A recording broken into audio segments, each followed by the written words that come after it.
Gupta, Shri IP Gupta ji, अनुमति आपको नहीं है, बैठिए, बैठिए आप पहले। गुप्ता जी खड़े होइए, बैठिए, सारी बात आ गई है। तो बिना किसी भ्रष्टाचार के, बिना किसी अलग से पैसा दिए पेमेंट पूछ लीजिए। माननीय मंत्री ने कहा कि उनके साथ किसी तरह का भेदभाव नहीं हो रहा है। इन्हीं का अपने विभाग का, इनका शिक्षा विभाग का जो उन्होंने कहा है कि वेतन वृद्धि दिनांक 1 जनवरी 26 से देर होगा। 1 जनवरी 25 को उन्होंने ज्वाइन किया। जवाब मिला है? जवाब अभी देखा है महोदय। मैं पूरक सीधा पूछना चाहता हूं माननीय मंत्री जी से कि बिहार राज्य के तमाम राज्य कर्मी जितने भी हैं महोदय, सबके वेतन इंक्रीमेंट, वेतन वृद्धि संबंधित वित्त विभाग निर्णय करता है। उन्हीं का संकल्प है, उसके हिसाब से वो निर्णय होता है। लेकिन जो विशेष शिक्षक हैं उनके लिए अलग से शिक्षा विभाग ने एक अलग से एक संकल्प निकाला और उसके बाद उनका इंक्रीमेंट का कार्य हो रहा है। तो मैं माननीय मंत्री से सीधा पूछना चाहता हूं कि बाकी राज्य कर्मियों के तरह ही उनके भी जो वेतन वृद्धि है, जो 1 जुलाई और 1 जनवरी को होता है, उसके अनुरूप करना चाहते हैं? माननीय मंत्री है, उसमें जब भी नियमावली बनती है या वेतन निर्धारण का मामला या वित्तीय कोई भी मामले होते हैं तो उसका निश्चित रूप से फाइनेंस डिपार्टमेंट पर उसकी सहमति ली जाती है। दूसरा, जो माननीय सदस्य ने अपना प्रश्न उठाया, तो उसमें निश्चित रूप से जब विशिष्ट शिक्षक एक बार जब सरकारी सेवक बन गए हैं, तब उनको जो भी सरकारी सेवक को जो भी सुविधाएं या जो भी देय होगा उनको भी मिलेगा। और जब से बीपी उन्होंने जो एक सक्षमता परीक्षा पास की है और करीब 2.5 लाख जो पास किए हैं, तो उन लोग भी सरकारी सेवक हो गए, उन्हें भी वो सारी सुविधाएं दे है। जैसा कि पूर्व के माननीय सदस्य ने प्रश्न उठाया, तो उस वक्त भी हमने कहा था और इसीलिए हम लोगों ने, चूँकि उनकी कैटेगरी अलग थी, इसलिए अलग से इसका निर्धारण करना पड़ा। लेकिन उनके साथ किसी तरह का भेदभाव और विसंगति का प्रश्न नहीं उठता। धन्यवाद। श्री आईपी गुप्ता, पूछ लीजिए। माननीय मंत्री ने कहा कि उनके साथ किसी तरह का भेदभाव नहीं हो रहा है। इन्हीं का अपने विभाग का, इनका शिक्षा विभाग का जो उन्होंने कहा है कि वेतन वृद्धि दिनांक 1 जनवरी 26 से देर होगा। 1 जनवरी 25 को उन्होंने ज्वाइन किया विशेष शिक्षक के रूप में।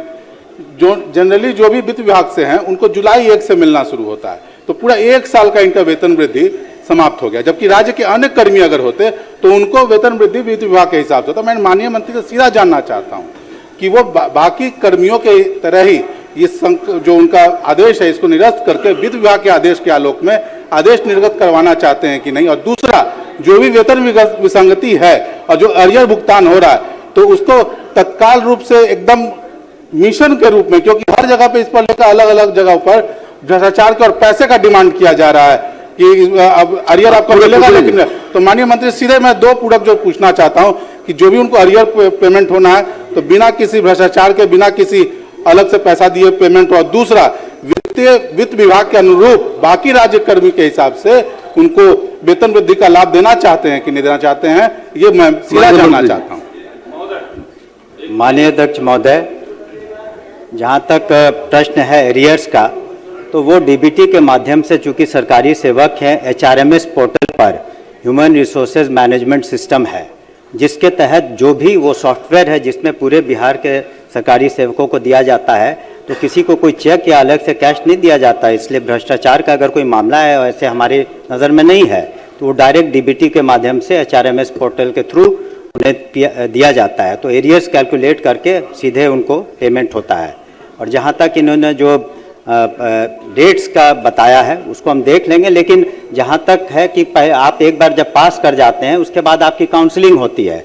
चूँकि संख्या बहुत थी, 2.5 लाख से ऊपर थे, तो काउंसलिंग में उसको वक्त लगा। काउंसलिंग के बाद ही आप ज्वाइनिंग करते हैं, इसलिए इस तरह की बात हुई। फिर भी चूँकि माननीय सदस्य ने इस प्रश्न को उठाया, उसको पुनः हम विचार करेंगे। आईपी गुप्ता, श्री आईपी गुप्ता जी, अनुमति आपको नहीं है, बैठिए, बैठिए आप पहले। गुप्ता जी खड़े होइए, बैठिए, सारी बात आ गई है। बिना अनुमति के नहीं बोलिए। संदीप गौरव, बैठिए, आ गया सारी बात। राहुल जी ने सारी बात रख दिया है। चलिए गुप्ता जी खड़े होइए, आप प्लीज खड़े होइए आप। सर महोदय, मेरा सवाल सरकार से ये था कि क्लस्टर किचन के माध्यम से स्कूलों में जो खाना पहुंचाया जा रहा है, वो गुणवत्ता विहीन है और ठंडा खाना पहुंचाया जाता है। सरकार का जवाब था अस्वीकारात्मक है, फिर दिया भी है। अब सरकार कहती है कि जिसका अनुपालन ठीक है, एनजीओ सप्लाई कर रहा है। इसमें मेरे दो पूरक हैं सर।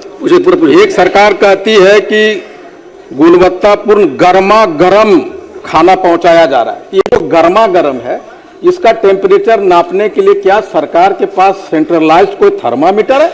नंबर 1। दूसरा, आप सरकार रसोइया को बहाल करके रखी है स्कूलों में, 2 से 7 है छात्रों के संख्या के अनुसार से।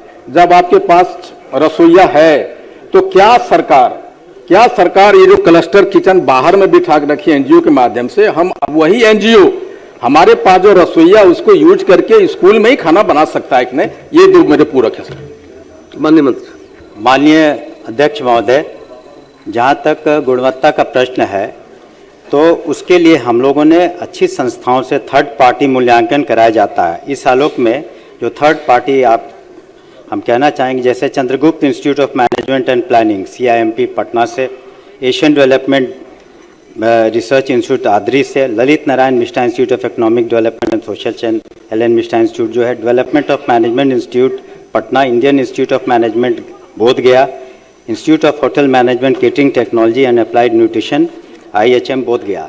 तो इन संस्थाओं से हम लोगों ने सरप्राइज चेकिंग कराया और इसके आधार पर कुछ महीनों में हम लोगों ने जो 6 केंद्रीकृत जो भी कुछ जगहों पर जो हैं उसमें से मशरक तथा परसा, खगड़िया, बहादुरगंज, नावानगर तथा चकाई जमुई की अवधि विस्तार नहीं दे करके इन लोगों की आपूर्ति बंद करा दी है, उनको रद्द कर दिया है, क्योंकि वहाँ पर जो गुणवत्ता में शिकायत मिली थी। हम लोगों ने इन इंस्टीट्यूट से थर्ड पार्टी जांच कराया है। तो इसलिए, और रसोइयों का जहाँ तक माननीय मुख्यमंत्री के निर्देश पर उनका मानदेय भी दुगना हुआ और अधिकांश जगहों पर उन्हीं के द्वारा ये किया जा रहा है।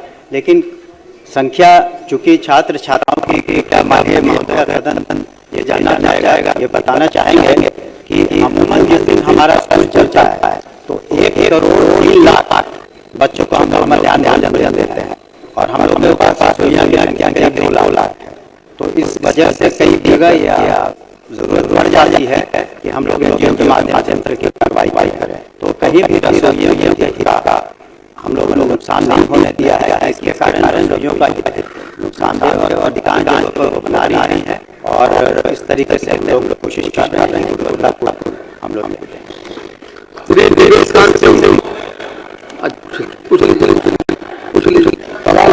सहरसा में 4 विद्यालय और सारे लोगों ने मुझे शिकायत किया। मैं चाहता हूँ निजी संशोधन हो जाए, सरकार इतना ही मकसद है। मैं हमें व्यवस्था पे कोई क्वेश्चन नहीं उठा रहा।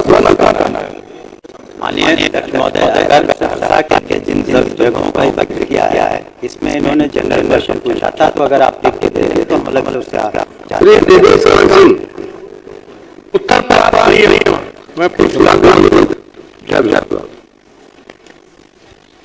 अध्यक्ष महोदय, वस्तुस्थिति यह है कि राज्य माध्यमिक और उच्च माध्यमिक विद्यालयों में हर राज्य विद्यालय नियुक्ति, सेवा, शासन, अनुशासनिक कार्रवाई संभव नियमावली 2025 एवं बिहार राज्य विद्यालय परिचारी नियुक्ति, सेवा, शर्त, अनुशासनिक कार्रवाई संभव नियमावली 2025 में नियमित प्रावधान के आलोक में विभागीय पत्र संख्या 1670 दिनांक 7/7/25 के द्वारा सभी जिला शिक्षा पदाधिकारी को शिक्षकों, शिक्षेतर कर्मियों की शैक्षिक योग्यता के अनुसार अनुकंपा के आधार पर विद्यालय अधिकारी के पद पर नियुक्त निर्देशित किया गया था। इस आलोक में सभी जिला द्वारा नियुक्ति की गई है और अब तक की 5236 विद्यालय 5083 विद्यालय परिचारी अर्थात कुल 5018 पदों पर नियुक्ति की कार्रवाई की गई है।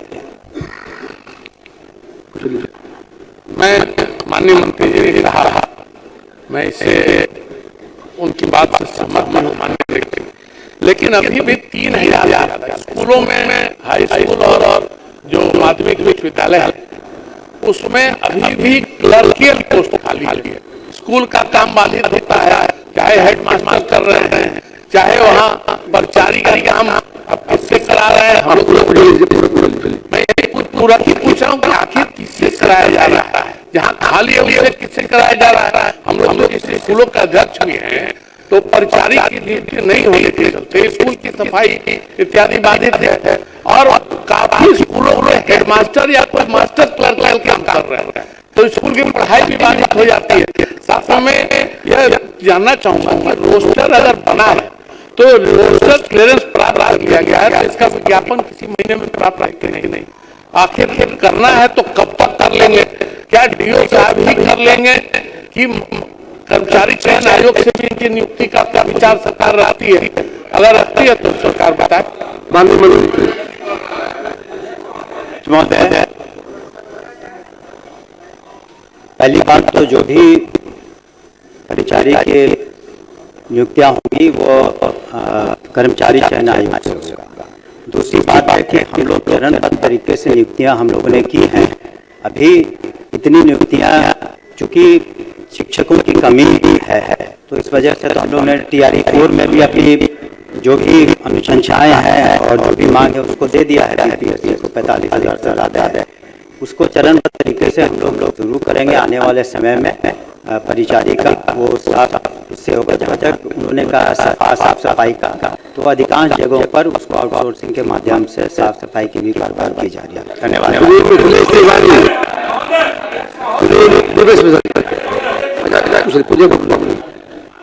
आपको खड़ा हर चीज जरूरी है, खड़ा होना नहीं बिना आसन कर्म के खड़ा हो, मौका मिल गया।